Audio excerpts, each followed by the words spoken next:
Tudo bem, boa tarde a todos. Nós vamos dar sequência às nossas aulas da academia, da pesquisa clínica do CEPET. E hoje eu vou fazer uma introdução e escrever linhas gerais da escrita de um artigo científico, principalmente dirigido para a área médica, mas vale para outras áreas que não a área da saúde também. Nós temos 5 aulas pré-definidas para poder dar sequência a isso. E, especificamente, na próxima aula, nós vamos discutir com mais detalhes cada um desses elementos que vão ser apresentados agora. Muito bem. Então, com isso, com essa introdução, queria primeiro definir com vocês o que é um artigo científico. Acho que a gente já fez isso um pouco na aula passada, mas sendo um pouquinho mais específico agora, um artigo específico é uma pesquisa ou uma comunicação científica baseada numa pesquisa publicada numa revista especializada, né? Também vimos a diferença entre revista especializada e revista leiga na aula passada. Também é denominado um documento científico, simplesmente um paper ou uma publicação. De um modo geral, quando a gente diz que a gente vai publicar um paper, isso está meio que implícito de que ele é um artigo científico, que é o resultado da aplicação de um método científico para poder resolver problemas. E aí você vai escrever o que é que você encontrou. Pode incluir aí artigos primários, secundários, artigos especiais, entre os artigos primários, os artigos de pesquisa original, relatos publicados. E aí diz respeito à aplicação da metodologia epidemiológica, da epidemiologia clínica que nós estudamos durante aí esse ano todo. Só foram 20 aulas, né, que a gente estudou de uma forma mais miúde, uma corte, um caso controle,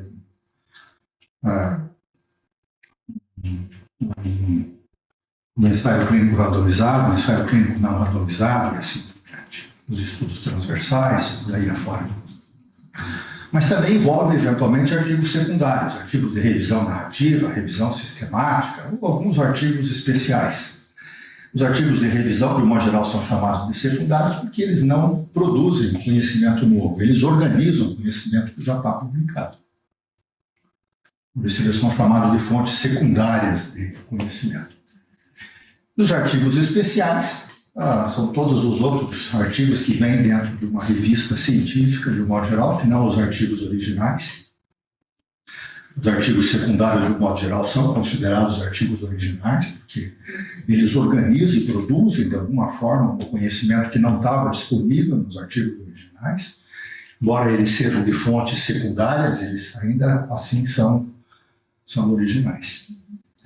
Mas cartas ao editor, correspondência, comunicações breves, editoriais, comentários, ensaios, de um modo geral, são chamados de artigos especiais, porque, de um modo geral, eles representam a opinião de alguém, geralmente de um expert, sobre um outro artigo, sobre algum assunto em voga, e não diz respeito a comunicação do resultado da aplicação do método científico numa população de pacientes,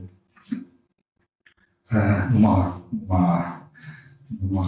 população de pacientes, de pessoas, no qual daí a organização não são as pessoas, mas são agregados. Acho que a gente discutiu um pouco isso também, e eu acho que cada vez mais a gente tem que se ligar na hora de fazer a publicação ou a escrita de um artigo científico, olhar como é que os editores das revistas estão encarando pesquisa clínica de alta qualidade hoje. Pesquisa clínica de alta qualidade, de um modo geral hoje, ela envolve você seguir uma metodologia para fazer a escrita do trabalho, para fazer a publicação. Tem muito campo para inovação, para poder inventar moda. Então, se você entrar em vários sites, um deles há uma grande sugestão. O British Medical Journal é uma publicação líder na área médica, até porque ela representa toda a área de saúde pública da Grã-Bretanha, talvez a área de saúde pública mais importante do mundo. E ali está explícito. Antes de publicar um artigo, você tem que olhar esses dois sites. Esses dois sites são fundamentais. Não dá muito para poder fugir deles. Então, os editores dos jornais médicos têm um comitê internacional. New England, JAMA, Intensive Care Medicine, aquelas revistas todas que a gente descreveu na aula passada. E eles têm recomendações. Se você segue a recomendação, você tem mais chance de poder ser aceito e ter sucesso na publicação do teu manuscrito numa revista dessa. Então é só você entrar aqui nesse comitê internacional.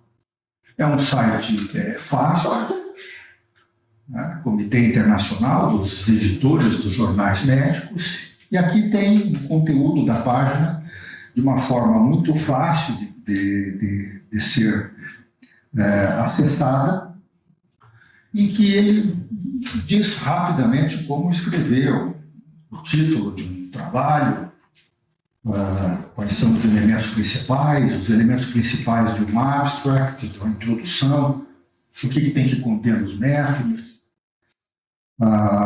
desde as informações técnicas, a seleção e a descrição dos participantes, a estatística, os resultados, a discussão, como montar um grupo de referências, como fazer as tabelas, ilustrações. Embora existam vários livros que possam, de alguma forma, ajudar e a ensinar a escrever, que, de um modo geral, são livros feitos por alguém que tem experiência em publicar, hoje, talvez, a melhor referência para fazer a publicação sejam esses sites de grandes editoras, de grandes revistas médicas, porque, de alguma forma, isso já está padronizado. Se você ler 10 artigos de uma grande revista, um artigo original, 10 trials, o que muda, basicamente, é o contexto, a informação que está escrita, mas a rotina da escrita, os elementos que vão dentro de cada uma das seções, não muda grande coisa. Os artigos têm mais ou menos o mesmo tamanho, mais ou menos o mesmo número de palavras, mais ou menos o mesmo número de figuras, de tabelas, elas são representadas mais ou menos do mesmo jeito. Então, publicação científica hoje ela é relativamente padronizada na sua forma. Então, acho que internamente a gente deveria rotinizar todos aqueles que estiverem de alguma forma tendo a intenção de fazer a escrita de um trabalho. É um site fácil, ele tem alguns hiperlinks que pode daí eventualmente ir para alguma outra área mais específica. E o outro é o Equator Network. O Equator é uma entidade não governamental, também composta aí por várias sociedades, editores, revistas, grandes editoras de livros e de revistas científicas, muito baseada na Grã-Bretanha também. A Grã-Bretanha é líder em medicina baseada em evidência. E aí você, na hora que vai escrever o teu trabalho, seja um ensaio randomizado, um estudo observacional, uma revisão sistemática, você tem aqui diretrizes de como descrever esses artigos, mais ou menos como se fosse uma checklist, em que você tem que seguir a sequência, desde a introdução, como é que você descreve o delineamento de pesquisa, a seleção dos pacientes, a aferição das variáveis, as estatísticas e assim por diante. Então, você vai descrever um ensaio clínico randomizado, você vai abrir um consort, ele vai te trazer um um PDF, um texto, não só explicando como fazer, mas aquilo que é fundamental de poder ter no teu artigo. Né? Tem o flowchart, tem a checklist no Word, tem PDF, eu posso baixar isso daqui para cada um deles. Acho que isso também tem que ser uma rotina para todo mundo que vai escrever. Esses 2 sites podem me ajudar aí enormemente. Ok? Muito bem. O restante da minha apresentação está baseada nesta publicação da Elsevier, a maior editora de livros na área de saúde. E eu vou aqui fazer o delineamento a partir disso, a partir desse estudo, desse livro. Então, o que fazer antes de começar a escrever? Você já sabe os sites, já sabe como começar a, pelo menos, a ter um delineamento na tua cabeça daquilo que precisa ser escrito. O que eu devo fazer antes de começar a escrever? Acho que isso está internalizado já conosco. Todo mundo hoje fala, o Finner. Você tem que ver se alguma coisa é nova, interessante, né? É factível, é interessante, é nova, é ética, é relevante. Então, antes de começar qualquer pesquisa, ela tem que satisfazer os 5 critérios do Finner. Isso não é nosso, isso já se tornou universal. Verifique se você os resultados mais recentes no campo. Ou seja, tem que fazer uma revisão relativamente rápida da literatura para poder ver se você está realmente com a pesquisa no tempo certo, se aquilo realmente ela é relevante para o momento em que você vai querer publicar isso. Os resultados que você tem foram verificados por análise e a sua significância também foi verificada. Ou seja, nós temos boas tabelas, temos uma boa população, estão bem descritos os nossos dados, as nossas variáveis, os nossos desfechos. A metodologia, o delineamento, as aferições são válidas e são confiáveis. Você pode descrever o escopo e as limitações dos métodos. As suas descobertas contam uma boa história ou ainda está muito incompleta? Né? Não, eu já tenho dados suficientes. Não, meus dados ainda são suficientes. Então, não está na hora ainda, preciso de coletar mais dados. O trabalho está diretamente relacionado a um tópico atual, da atualidade, e você forneceu soluções para um problema difícil.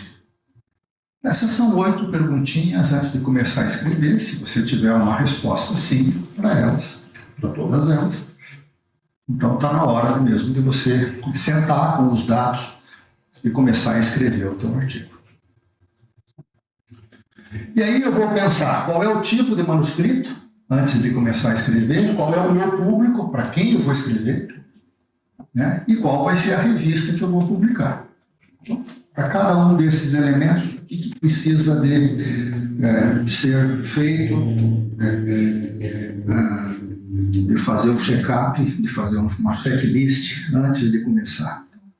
Por qual tipo de manuscrito? É uma pesquisa metodológica completa, um artigo original, um relato de caso, uma carta, uma comunicação curta, artigos de revisão.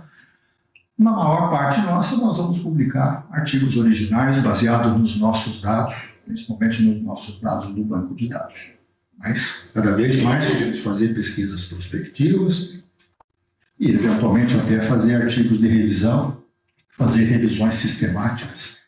Também é um desafio para nós nos próximos anos. O próximo ponto, isso é rotina de qualquer avaliação antes de fazer a escrita, é para quem que eu vou publicar, quem é que eu quero que leia a minha revista. Né? São especialistas, pesquisadores multidisciplinares, é o público geral, que isso vai impactar principalmente em qual revista eu vou publicar. Né? Porque cada revista tem um público relativamente restrito e específico. Você vai precisar ajustar as informações e o estilo de redação de acordo para quem você quer publicar isso, quem que você quer que leia e aprenda ou conheça os seus resultados. Cada periódico tem o seu próprio estilo, né? Eu não posso publicar revistas muito diferentes daquelas que os artigos que as revistas geralmente publicam, principalmente o assunto. Né? O seu leitor é mundial, é local? Isso também é uma coisa importante. Né? Isso vai impactar em qual tipo de revista. Na RBTI, de modo geral, eu estou publicando para brasileiros. Uma crítica qualquer, geralmente eu estou publicando para um público internacional. Uma crítica qualquer média, eu estou publicando basicamente para o público americano. Os europeus leem menos a crítica qualquer que leem a Intensive Care ou a crítica qualquer, por exemplo. Então, eu preciso daí de alinhar objetivos com o escopo, consultando os sites das revistas, os artigos recentes, para poder ver se tem artigos que são semelhantes aos meus. Tem mais chance do editor e dos revisores de aceitarem a minha publicação naquela revista. Né? Se isso está alinhado com os possíveis leitores, se os tópicos são populares, atuais, se eu preciso de ler os resumos, ver se a revista está indo nessa linha ou não.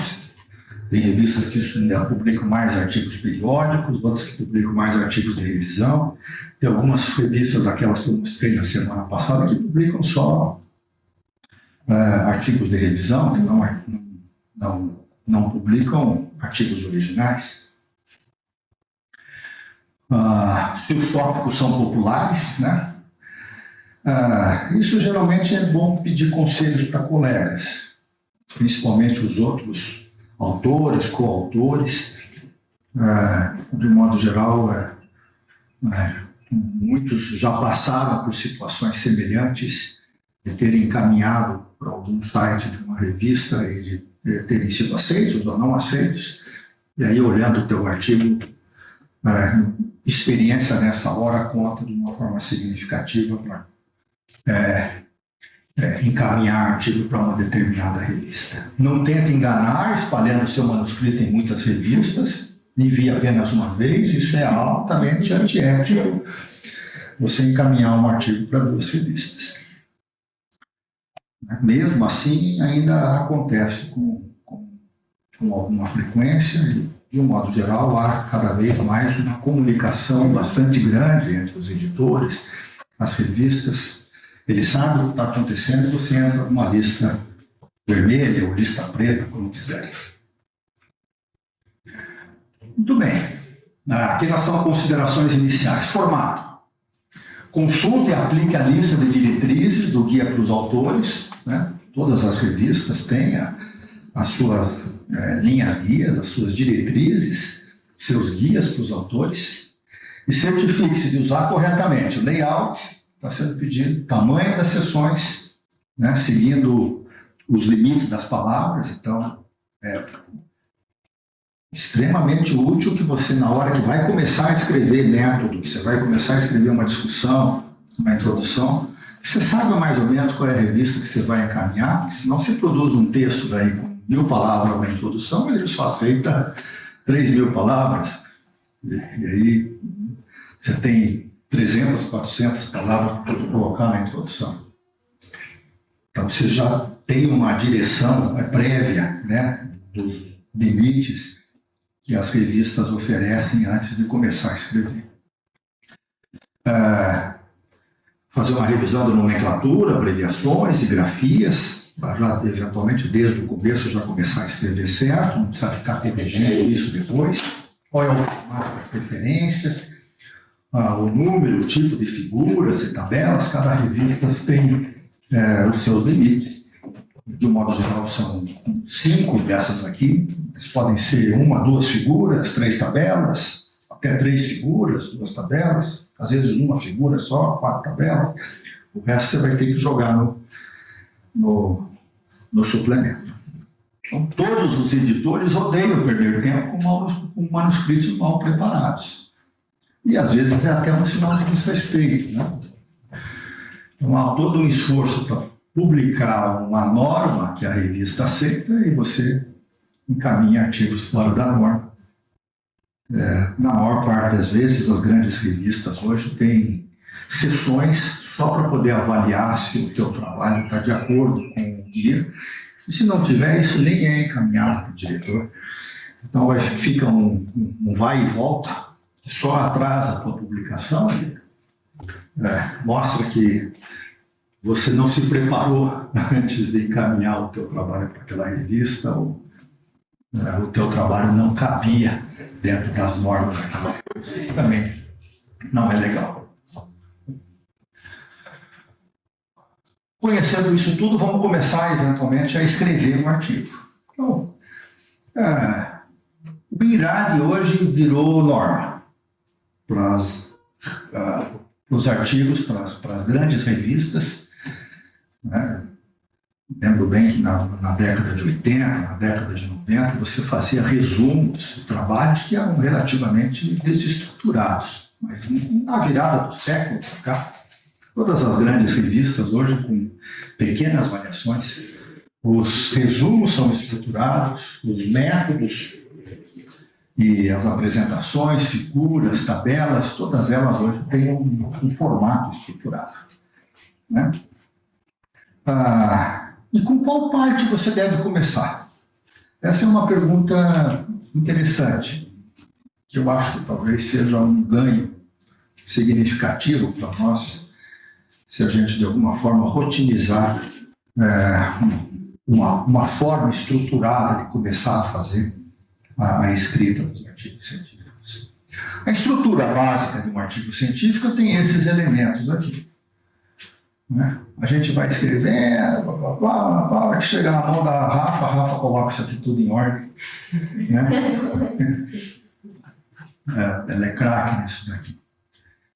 Então, vejam só que o INRAD, que é o texto principal, ele só está aqui dentro. Aqui, mas um artigo precisa ter título, ter autores, ter um resumo, as palavras-chave. Aí ele tem o texto principal, introdução, métodos, resultados, discussão e conclusões.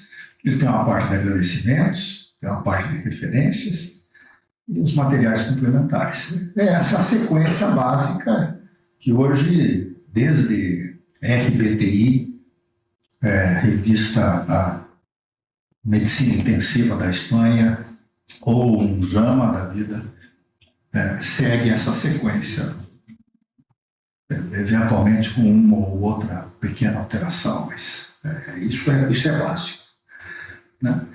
No INRAD, que é o básico, é por onde normalmente a gente começa a fazer, depois de estar estruturado toda aquela sequência que eu delineei até agora, você vai fazer a introdução, métodos, resultados e discussão. Embora tenha 5 letrinhas, são 4 partes, no caso do A, só para poder ficar com um acrônimo que possa ser pronunciável.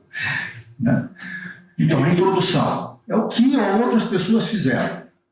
E por que você fez isso? O método é como você fez, o resultado é o que você encontrou, na discussão é o que isso significa, basicamente. Acho que na próxima aula a gente vai daí ter uma forma mais específica que vai entrar em cada um deles. Eu não vou entrar nessa discussão mais específica hoje. Essa mesma publicação da Elsevier, que escreveu um artigo médico de alta qualidade, tem essa sequência que, no final das contas, o teu artigo, na hora que você vai fazer a submissão, ele tem que ter essa cara. Ele tem que ter todos esses elementos. Ele tem que ter o título, os autores, é nessa sequência. É o abstract, as palavras-chave. Depois vem o texto principal. A introdução, o método, o resultado, a discussão, o INRAD. Vem os agradecimentos, a referência e o material suplementar. Tudo isso tem que ser entregue para quem vai fazer a submissão de uma forma separada. Coloca aí uma cover letter e encaminha, faz a submissão. Aqui só falta a cover letter, porque a cover letter não faz parte da estrutura do artigo. É ela que apresenta o artigo para o editor. Ok? Então, o título, o autor, abstract, ela tem que ser acurada, informativa e efetiva para as indexações e para as pesquisas, né? Quando eu entro num PubMed da vida, de um modo geral, a procura vai ser pelo título, a pesquisa vai ser pelos autores, o nome dos autores já está muito claro, muito bem escrita, né? É preciso ver com cada um dos autores como é que eles querem que o nome deles vai escrito, porque a hora que você entra num PubMed, Mirela Cristina de Oliveira, às vezes pode ser de Oliveira, pode ser Cristine de Oliveira Mirela, pode ser Oliveira Mirela Cristine, e aí por aí fora. Então ela tem que ter um jeito para poder procurar, para poder encontrar o que foi que a doutora Mirela publicou. Isso vale para todos, vale para as palavras que vão do título, para as palavras que vão no abstract, né? Na introdução ao método, resultado e discussão, cada um tem uma função distinta, e elas vão ser melhor escritas numa apresentação separada. Os agradecimentos, a referência, ela é fundamental. E nós vamos ter uma aula da Joênia só de como organizar as referências. Isso está pronto para submissão. Em todo o trabalho da submissão, a Rafaela depois vai nos contar um pouco mais detalhes, cada uma dessas partes da submissão do trabalho, os resultados que depois vêm dos revisores, como fazer as revisões, como dar as respostas ponto a ponto, e assim por diante. Ok?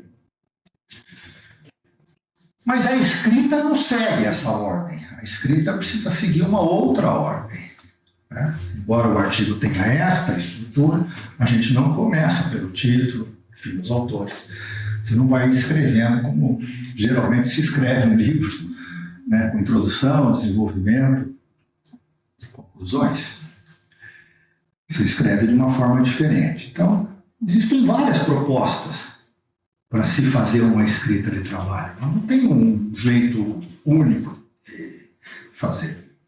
Mas aqueles sites que eu mostrei para vocês, eles sugerem, principalmente aí o CVE, o British Medical Journal, que a gente escreva, primeiro começando com figura e tabela. Né? Aquela história, vamos primeiro fechar a nossa planilha, os nossos resultados, né? Definir em cima da planilha e dos nossos resultados, das nossas figuras, o que a gente vai escrever, porque ela resume o resultado do teu trabalho.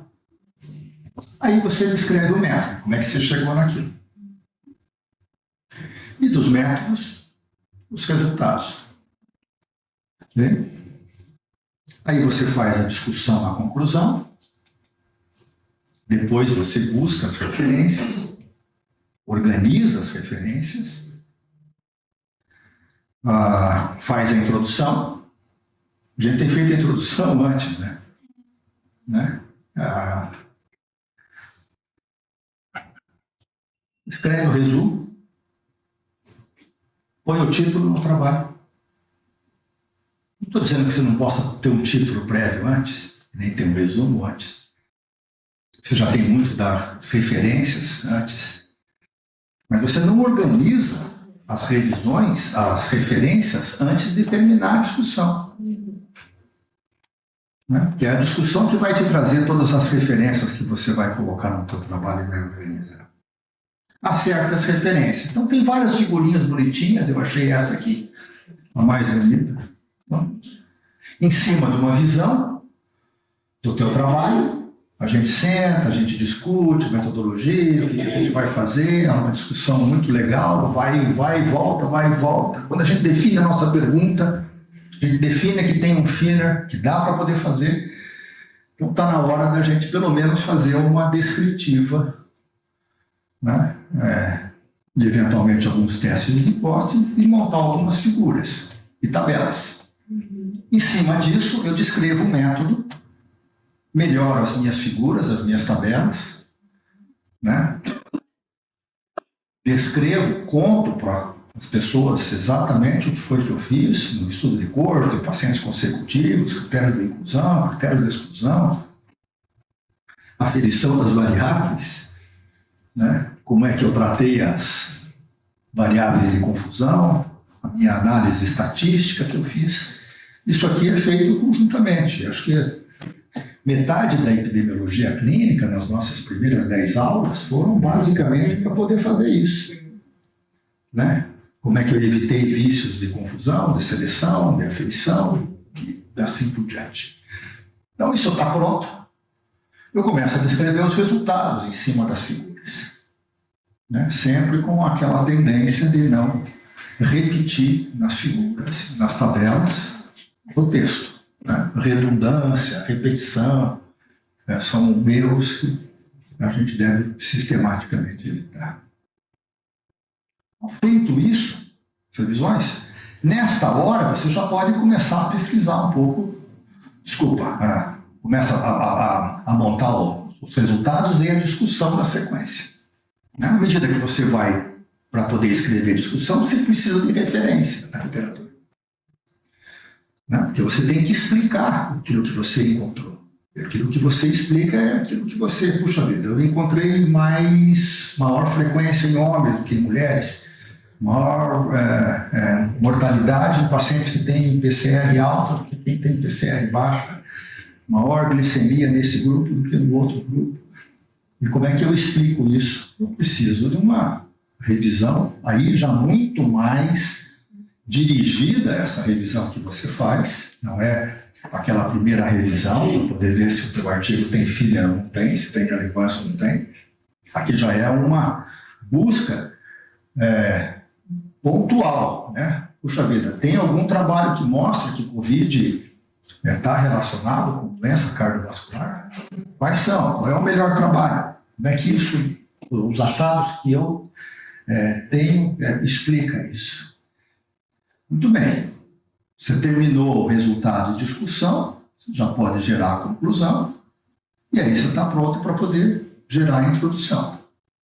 Não que você não tenha feito uma introdução antes, mas a introdução ela só vai ser finalizada quando você poder dizer exatamente, depois da tua revisão, daquilo que você encontrou, exatamente como é que está a situação no mundo em relação àquilo, o estado da arte daquilo, naquele determinado momento, quais foram as tuas intenções que você quis responder de uma forma daí mais específica, porque ela tem que estar ligada com os teus resultados. Né? Se você previamente estipulou que você ia buscar um determinado resultado e não encontrou, você tem que mudar o teu objetivo, porque não está congruente o teu trabalho. Tem que estar congruente aquilo que você está buscando com aquilo que você encontrou. Depois você faz o título, o abstract, dá certas referências novamente. Okay? Me parece uma sequência bastante lógica. Isso não significa que uma ou outra não possa ser feita conjuntamente. Mas acho que isso, de alguma forma, organiza a nossa escrita, principalmente internamente, ao passar por diversos setores, cada vez mais a gente vai criando setores. E uma coisa que não está aqui é de que, principalmente, a discussão em cima dos resultados, ela tem que ser feita pela pessoa que é o responsável pelo artigo. Né? Porque a discussão ela é o elemento que precisa, para poder explicar os teus achados, de estar atualizado com todas as referências que estão dentro do teu artigo. Se você não tiver atualizado com todas as referências, você não consegue fazer uma boa discussão. É a discussão que explica os teus resultados embasado nos artigos de referência.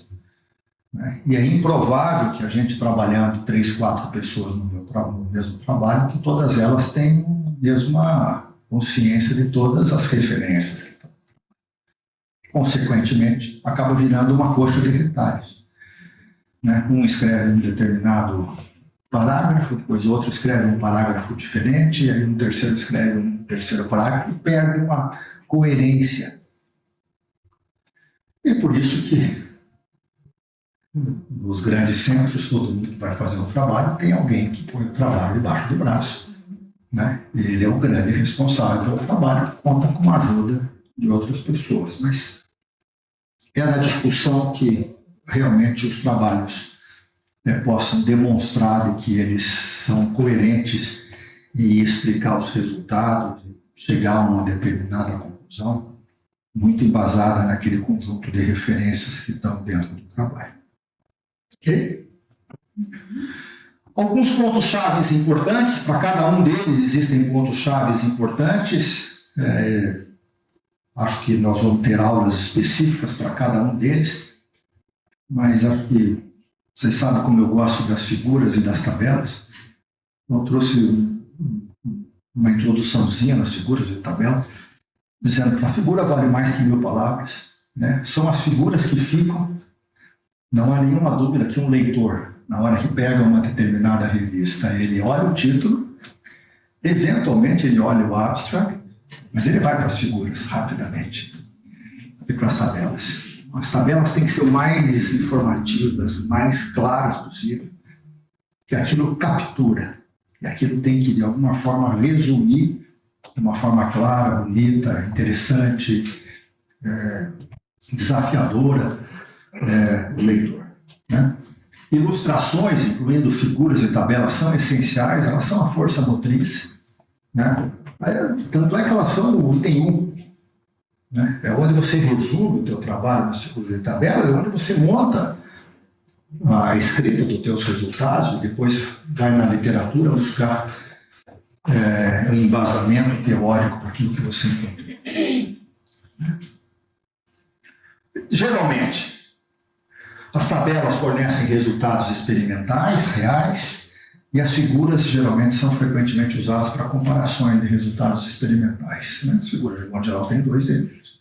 De modo geral, nós estamos comparando variáveis. Nós ocorre que as tabelas mostram basicamente o número, mas elas são complementares. Nenhuma ilustração deve duplicar as informações descritas em outras partes do manuscrito, né? Isso meio que virou um dogma também nessas revistas. As legendas das figuras, as tabelas, devem ser autoexplicativas. Ou seja, na hora que eu olho uma figura, eu tenho, ao ler uma tabela, ao ler uma legenda, eu sei rapidamente o que ela significa, o que ela está querendo me dizer. É um grande talento a gente conseguir fazer boas figuras e boas tabelas. E a gente tem conseguido, né? Tem ficado umas figuras cada vez mais bonitas e interessantes. Muito bem, alguns pontos-chave nessa história toda. Linguagem. A ciência e linguagem devem ser perfeitas, parecerem perfeitas, né? Tanto a metodologia, como a maneira como você escreve, vírgula, pontuação, concordância, sintaxe, enfim, acho que não é para ser um poeta, nem para poder ser um escritor literário, mas é para poder escrever certo. Isso não é inegociável, né? Uma boa escrita possui os 3 Cs seguintes. Quais são? Clareza, concisão e tem que estar correto, né? Então tem que ser claro, conciso, poucas palavras, o mais claro possível, tem que estar correto. Tem que realmente representar aquilo que você está querendo dizer. O outro tem que entender isso, né? Não adianta estar claro para você se o outro não consegue entender, tem que reescrever. Afinal de contas, você não escreve para você, você escreve para o outro. A chave deve ser o mais breve e específico possível, mas sem emitir detalhes essenciais. Afinal de contas, a gente tem que escrever 3.000, 3.500 caracteres. Se a gente não conseguir fazer isso num trabalho, possivelmente o trabalho não era bom o suficiente.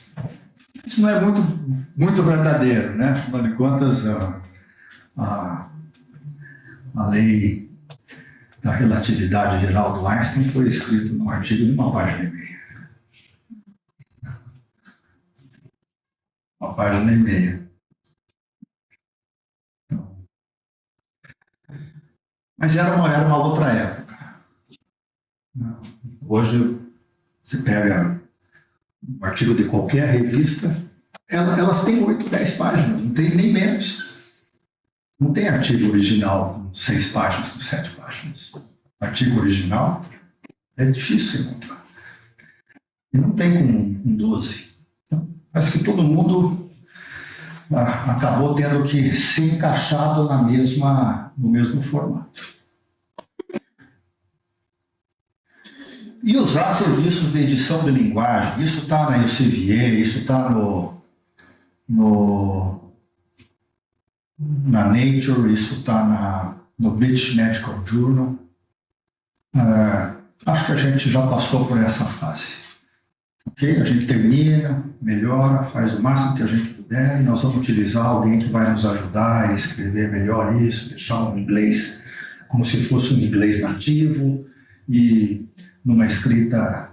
Tem gente que faz assim 5, 6 revisões por dia, 5, 6 artigos, isso dá 100 por mês, conhece as revistas, conhece...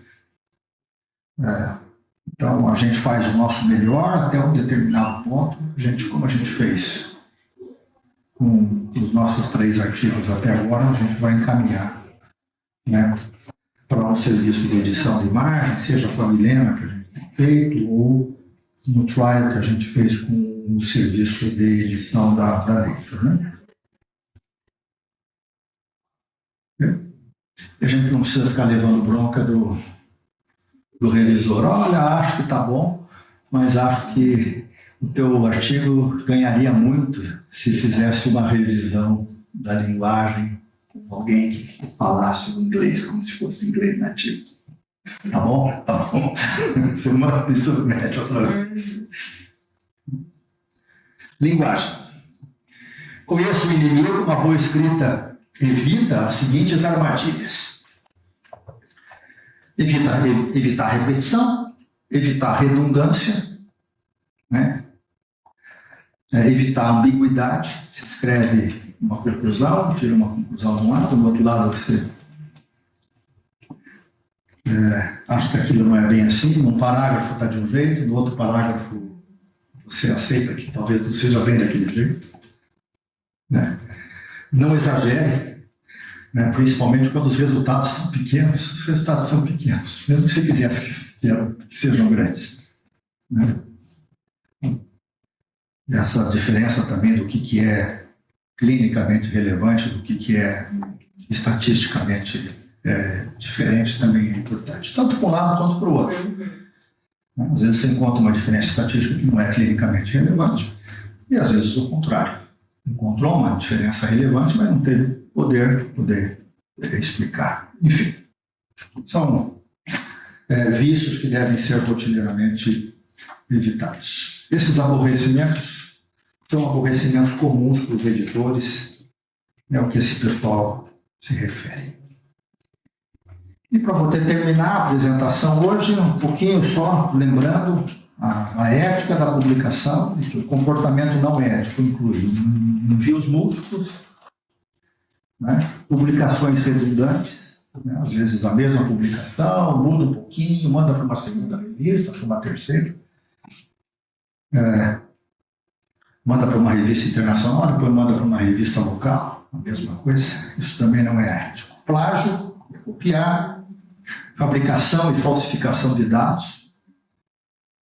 Ou seja, você tem os seus resultados além dos seus dados originais, ou que você fabrica dados, e você dá uma manipulada, né, os seus resultados. Uso impróprio de seres humanos, animais e pesquisas, acho que a gente falou bastante disso, a Verônica nos ensinou bastante na aula dela em relação a isso. E até a contribuição inadequada do autor. Acho que está claro que um autor precisa ou participar da elaboração, ou participar da ideia, né, ou da elaboração, ou da coleta de dados, e depois, eventualmente, da análise dos dados, da revisão, da escrita e até da revisão. Participou de uma forma significativa em algum deles, está merecendo uma posição como autor. Era isso que eu tinha para apresentar, para a gente começar a iniciar nesse novo módulo de escrita de trabalhos. Eu estou à disposição.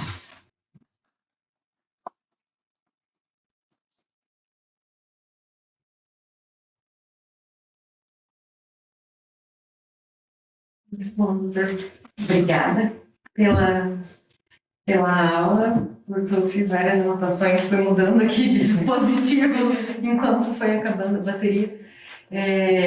Acho que é super importante, né, a gente pensar em tudo isso para poder estruturar e organizar o processo de escrita, de publicação. Acho que a gente tem trabalhado isso e melhorado a cada dia, claro, aqui no centro, mas a gente ainda tem, né, bastante coisa para crescer e tudo mais. Uma coisa que me chamou, o senhor estava falando, até lembrei da doutora Mirella, que a gente já tinha comentado, ela também já tinha feito essa observação nos trabalhos do CBMI, e sobre o título.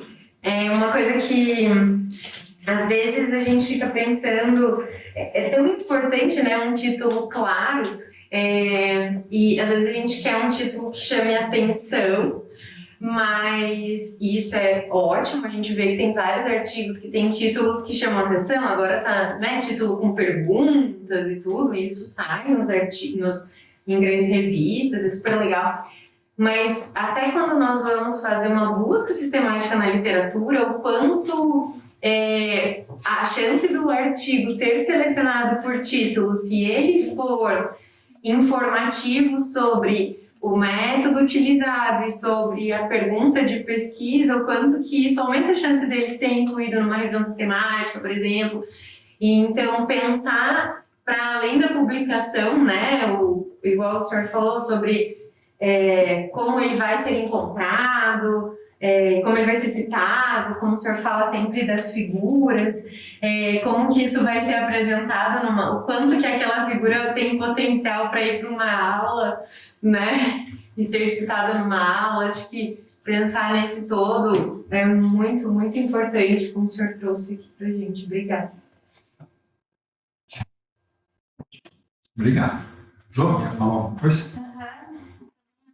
Super importante essa aula, né? Porque tem muita gente que acaba indo assim na loucura, assim, vai fazendo do jeito que acha, né? Então é super importante você ter essa ordem de como fazer, como escrever o artigo, né? Uma estrutura, o que tem que ter em cada tópico. Acho super importante. E eu acho que também as normas das revistas são também super importantes para o aceite, né, da revista, porque se você se colocar no lugar do revisor, né, se ele vê um artigo todo desestruturado, fora das normas da revista, eu acho que ele nem se dá o trabalho de começar a ler direito, eu acho que tem tanta coisa para arrumar. Então, né? Nem chega nele, na verdade, né? O próprio escritório de projetos não chega nem das grandes revistas, não chega nem no editor, né? Já está no escritório de projetos mesmo. Eu tenho um costume, que foi uma orientadora que me ensinou, de pegar sempre, você vai submeter um artigo numa revista. Você pega dois ou três artigos mais recentes deles publicados, dá uma olhada não só tem as normas do artigo, né? Mas você dá uma olhada no layout, assim, tipo, tá em negrito o título, como é que eles colocam a introdução, sabe? Essas coisas assim. Isso também acho que ajuda bastante no processo de submissão e é um cuidado a mais que eu acho que pode ser visto com bons olhos, né? Dá para transformar esse texto aqui num PDF e a gente deixar na nossa página? Uhum. E a gente distribui isso? Com certeza. Você faz isso para mim, pessoal?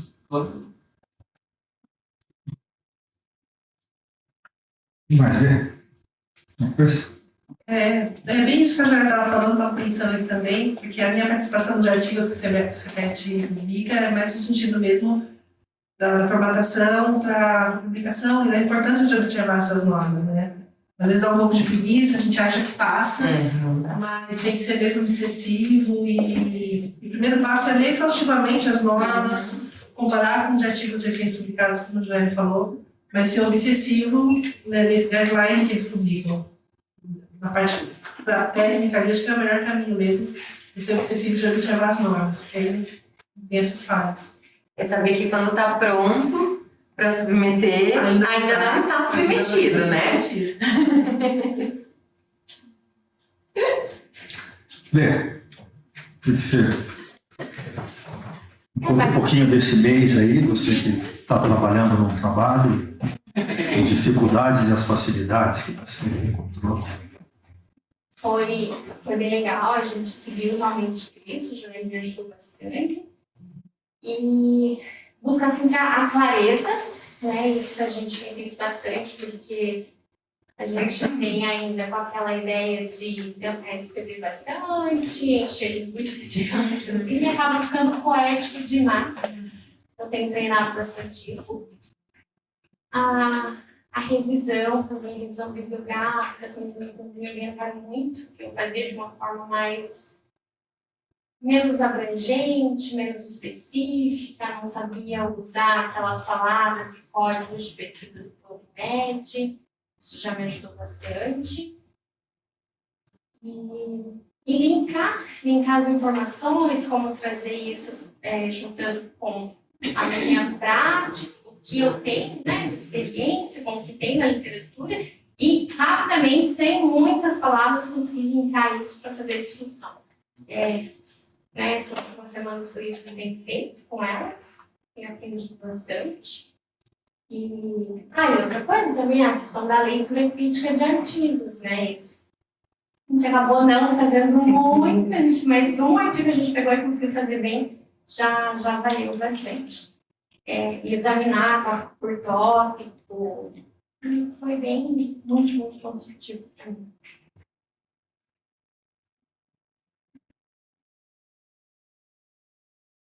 Bem, uma coisa? A gente vê quanto é importante, né, o artigo. Quando a gente está na escola, a gente para e não vê, tem um trabalho para fazer, vou procurar ali no Google, acabou. Só que quando a gente entra na faculdade, a gente vê como a gente precisa de informações mais concisas, né? Então, eu preciso disso aqui, vamos procurar artigo disso aqui, vamos procurar artigo disso ali, então a gente consegue muita informação, né?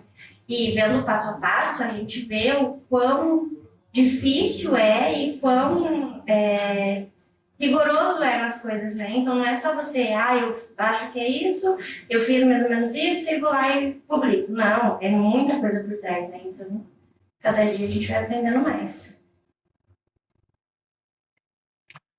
À medida que você vai crescendo nas revistas de mais alto impacto, o funil começa a apertar. Sim. Né? E aí a necessidade de ter melhor metodologia, resultados realmente diferentes e que causem algum impacto, cada vez mais necessário. Sim. E daí, de posse disso, transformar isso num artigo que possa ser aceito pela editora, aí é o próximo grande... aquilo que realmente a gente não aprende, né? Que não seja num ambiente que esteja fazendo isso de uma forma sistemática. Sim. Não, a gente tem trabalho, né, anual, assim, então não adianta só a gente procurar ali o básico, colocar, a gente precisa de informação muito mais completa. E realmente, se a gente olhar, a gente acha isso em artigo. Então, né, ver o quão desafiador é.